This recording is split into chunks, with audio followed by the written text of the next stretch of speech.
wanted to hop on for just another quick update, and we first just wanted to start with how the adoption fundraiser went. Yeah, so yesterday we had our big adoption fundraiser that included a dinner and a silent auction. And I said this at the silent auction event last night, but one of our fears when putting it on was we had all this food and bought all this food, and one of the fears was, what if no one shows up? Can't help but worry about that thing, but God showed up in such a big way last night, and we had close to like 180-ish. Yeah, 180 people show up, and we raised a little over $6,000. Incredible. Which is such an answer to prayer, and so amazing to see the people that came out to support us, and people that drove from out of state for this event. We felt the love last night, and it was truly incredible. Oh, for sure. And so with that $6,000-ish, that brings us now to about $38,000 that we have just been blessed with for this little one. And it's just so crazy to think that we're basically almost fully funded. Yeah. You know? We're pretty much right on the cusp. Depending on how much legal fees are going to be. Right. So, I don't know. It's just crazy to think about how this started only a few months ago and how far we've come. Yep. And that kind of then leads into what we wanted to go over a little bit, which was just talking through the adoption process and what that has looked like for us. I know it looks pretty different for everyone, so we're just going to specifically talk about what our experience has been like. Yeah. So back in August, when we officially heard the bad news and decided that adoption was going to be our route, our first step, I guess, was to search for agencies that we wanted to go with. And this was so new because we had no idea what agencies were good, what agencies might be harder to work with than others. We were so brand new, so it was just honestly a lot of research on Google, talking with another family who had gone through the same process, and so that eventually led us to Lifetime Adoption, who we're going through. They're based out of Florida. And the decision to go through Florida and not through Minnesota was one that I'll kind of let you expand on. Yeah, so in the initial research we found out in talking with the couple that had actually adopted before, there's a few different modes of adoption. There's local/in-state adoption, there's national adoption, and then there's international adoption, but that is a completely different beast of its own. So between the national and in-state adoption, the two main differences is where the pool of children are coming from. So like for local in Minnesota, you would have, again, local, so you're right here, but your wait time is much longer, but you pay a lot less. Or you have national, which we could go anywhere to pick up our kid. You pay a lot more, but your wait time is much, much less. Yeah, so for national adoption, the average wait time is under 2 years, whereas for in-state adoption, it's between like 2 and 5 years. Yeah. Pretty much. Pretty insane, and that's what led us towards the national adoption route, just because for us, being young parents was super important to us, and so faster timeline. We didn't want to wait super long to get our kiddo. So that's what led us to that Florida agency, and they're just a Christian agency. They care and invest in the birth moms, which is what we wanted as well, to provide tons of different stuff, which is super important to us. So that's how we chose them.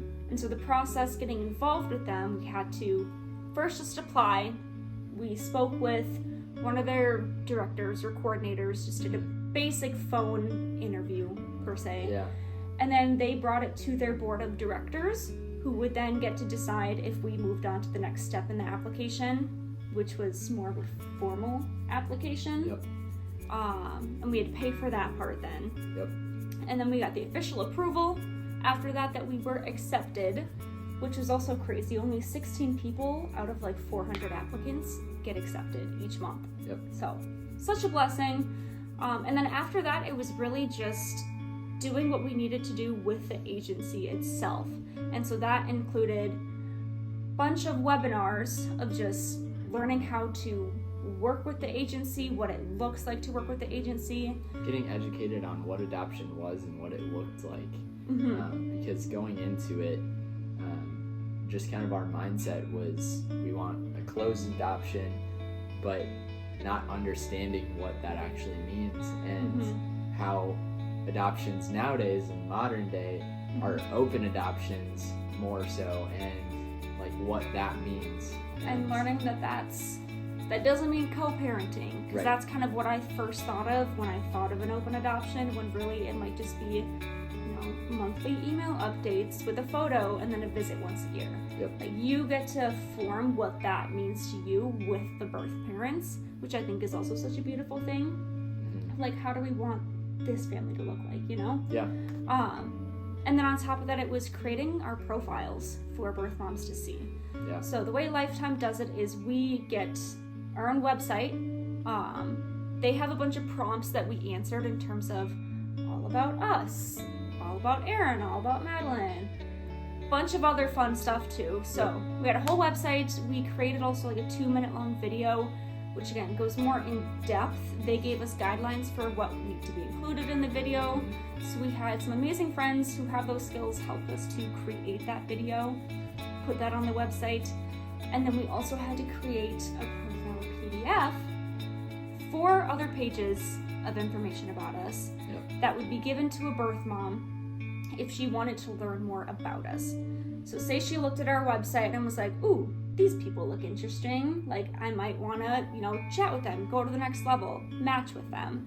She would let the agency know. The agency would then present her with our profile PDF. Yeah, and that's if we meet her criteria and if she meets our criteria. So yeah, we had preferences that we marked that could be age of the child, race of the child, if there's any special needs or medical needs. And then she gets to choose abuse. That's substance abuse, that we had to. And then mom gets to choose, does she want, parents of the child to be together? Does she want a single parent family? Does she want young parents? She can choose the race of the parents. If there's other kids in the house. Locations. So there's a bunch of little details that go on behind the scenes that involve this whole matching process. So that's kind of all for the agency. We're continuing to do educational webinars each month too. Agency provides all of that education, and we do monthly check-ins with our coordinator there. Outside of our agency though, we have to complete what's called a home study. That is done through a separate agency in our case. Some people have it different, but we had to find a Minnesota provider. And what a home study is it's essentially an intense look into our lives, how we grew up, how we were parented, and also how we intend to parent. But it's more than just looking at us, it's looking at our friends, our community. Just our lifestyle. Just what makes us tick. And making sure that we're going to be a safe home, a good home for an adoptive child. And from there, the social worker that conducted this interview of about 300 questions is going to be taking all of that information and compiling it into a report. A report on our lives, really. Pretty much. Saying that we're ready to be parents and we're qualified. Fit, we're approved. So we're in that process. We've had all the meetings with her, so our home study is technically done. We are just waiting for that report to be sent to us so we can send it to the agency, but we're just officially in the waiting period now. There's nothing more that we can be doing other than just continuing to watch those webinars and get the word out there. So the hard part is over. I feel like the other hard part is just the waiting. So once we get actually matched, so birth mom gets in touch with us, we have the initial conversation, both parties feel good about the match. Once we're officially matched, depending on the state, we'll need to either get a lawyer from just Minnesota. No, just birth mom state. Thank you. Just birth mom state. her state, though, might require a lawyer also from Minnesota. Yes. So that's where legal fees could be super, super expensive if it requires both. Otherwise, it's just going to be from birth mom state. Thank you. It's so confusing still. Yeah. We're, like 3-4 months into this process, and there's, Yeah, I'm honestly still so overwhelmed by the process once we match with the birth mom or once kiddo is here. That whole process after that is so complex and so quick. And I know we don't have much of a role in that. I know the states and the lawyers are going to do most of that, but it's still just so over my head. Yeah. And one of the main questions that I have been getting asked is, what does the timeline look like once you are in the waiting period, which we're now in the waiting period. So our agency, they do 2-year contracts. Yep. So that tells us, at least I'm inferring a lot of this, that most families, if not all families, will have a kiddo within 2 years with their agency. Again, this is national, just their agency. If we don't get a kiddo within 2 years from that contract date, we repay that initial $25K all over again. But again, that's just our agency, that's how that works. But again, being that they only do a 2-year contract, again, that kind of tells us that most families get a kiddo within 2 years. But we're hoping and praying it is much quicker than 2 years. Yeah, so it could be next week we get a phone call saying, hey, there's a kid in Florida. He's just born. Go pick him up. Yep. Or we could match with a birth mom that's 20 weeks pregnant from Wisconsin.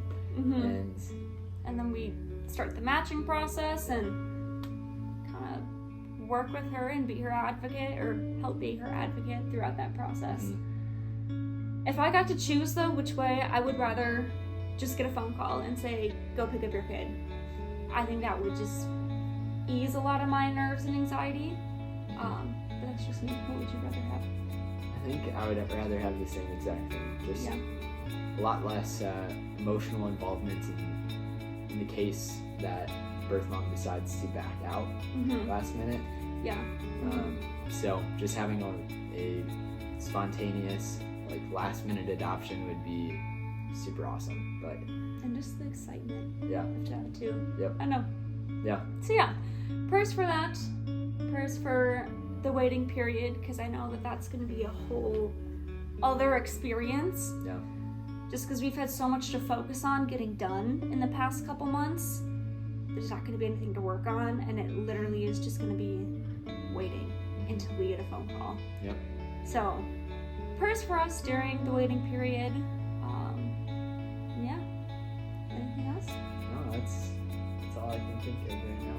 But once again, we're just wanting to keep you guys updated with our process, what it looks like, and to be the voice of what adoption looks like, because we didn't really have anyone in our lives to speak this truth into it and what it looked like. So we want to be the voice there. So stay tuned for the next update.